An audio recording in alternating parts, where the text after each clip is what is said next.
Ko dienu.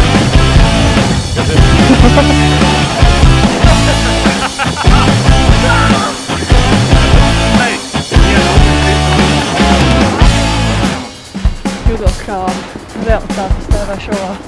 Tad cik jūs sekojat un es gaismu?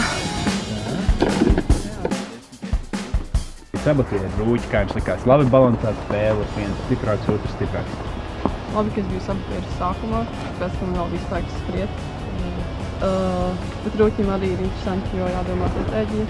Tā ļoti patīk tā ideja, ka tā galda spēle kļūst par realitāti.